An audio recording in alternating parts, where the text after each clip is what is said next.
In this video, I'm going to share 12 cognitive biases shared by poor people. If these biases go unchecked, quite often they can keep you poor for generations. What up, everybody? It's Romany Malco. Welcome to another episode of Advice from a Jackass. Today we are discussing 12 cognitive biases shared amongst poor people. If you ever wonder why I even make these videos, it's because I have a space in my heart, a huge space in my heart for the average guy, for the regular dude, for people who grew up like me, grossly indoctrinated on the topics of health and finance and what it takes to be successful. Every single blog I write, every single video I make is intended to empower people who may have just been misinformed or miseducated throughout their upbringing in the way that I was. It's as if the educational system was trying to hide the truth from us. And if you find this information valuable, I beg of you to share it with someone you think will benefit from hearing this. Now let's get into it. The human mind likes to pick out patterns and base decisions on them. It's the fundamental way that we learn. There was a study done with about 26 subjects in which they found that people predict odds based on pattern, making rules to guide their decisions faster and with better accuracy. So let's start with the conditioning. Poor people think of money as a reward for their labor and then spend that money rewarding themselves for completing the labor. And that's due to the recency bias because they don't believe their situation will change. And seeing that makes it very difficult to map out effective plans to do something about it. When a poor person takes into consideration the patterns that they see within their environment, it's easy to understand how their prediction of the odds may justify their complacency. My goal here is to explain these 12 biases in a way that will possibly bring about clarity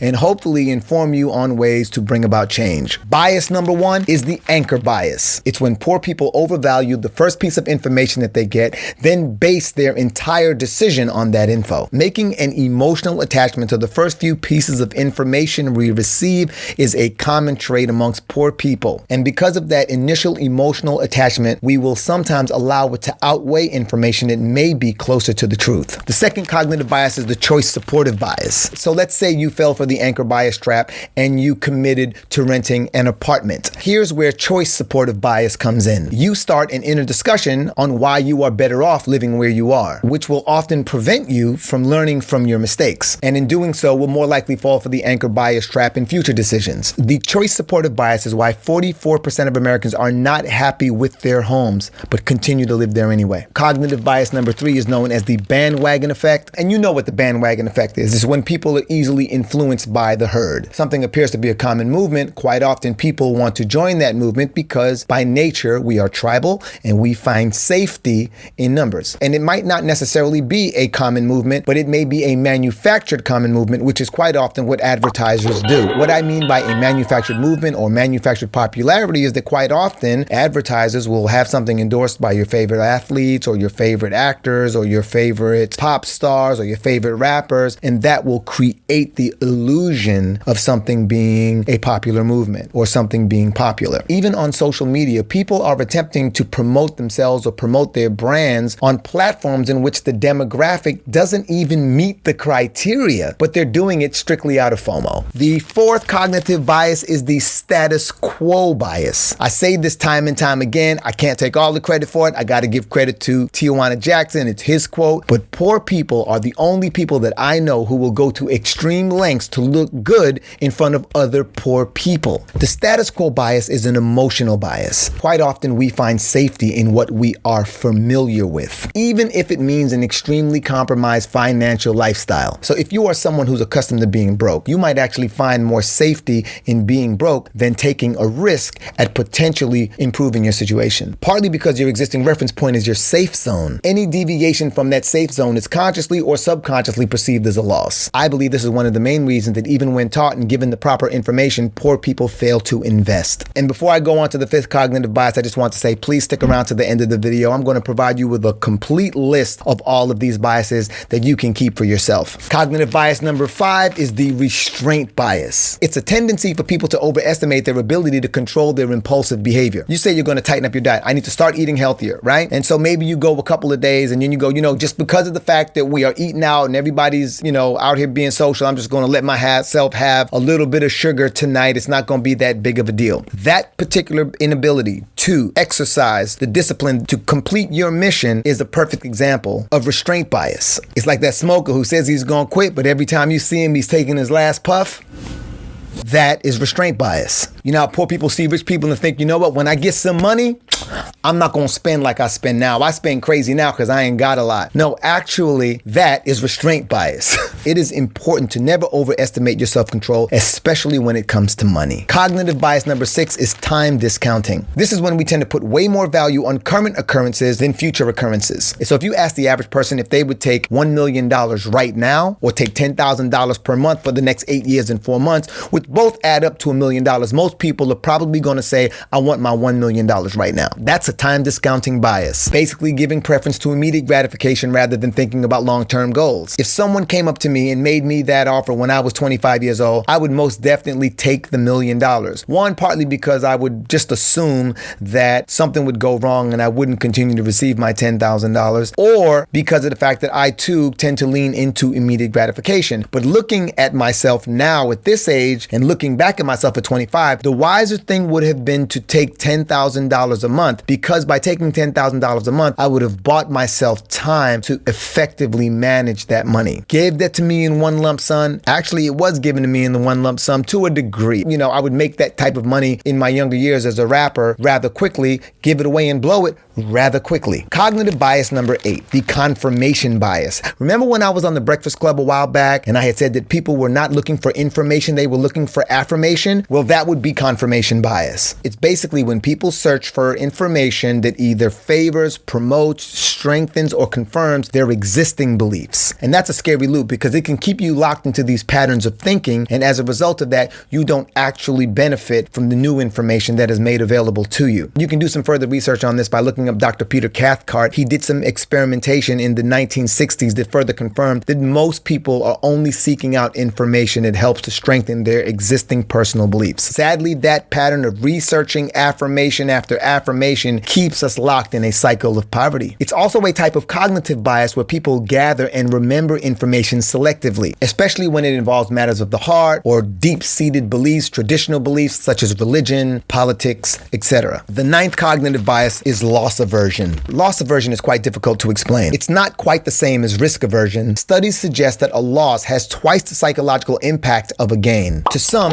it is better not to lose $10 than it is to find an additional $10. This bias leans heavily into complacency because it's more about people's tendency to prefer avoiding loss than to acquire an equivalent gain. I feel like all kind of stuff ties into this. I feel like there's some saving face in there, and frankly, it boils down to fear because it's not just money. It could be in your relationship. It could be in the way in which you choose your partner. You ever find yourself hanging on to a relationship for absolutely no reason whatsoever? Well, that's probably loss aversion. You may stand to lose this relationship that you've grown accustomed to or attached to, and by doing so, discover a newly found independence within yourself that might be equally, if not even more satisfying. I believe that this is more common today than ever before. I think that many of us are actually choosing to be in relationships simply out of the fear of being lonely, because as we become a more individualistic society, people would rather hold on to that which they have, that which may seem familiar, despite how unpleasant or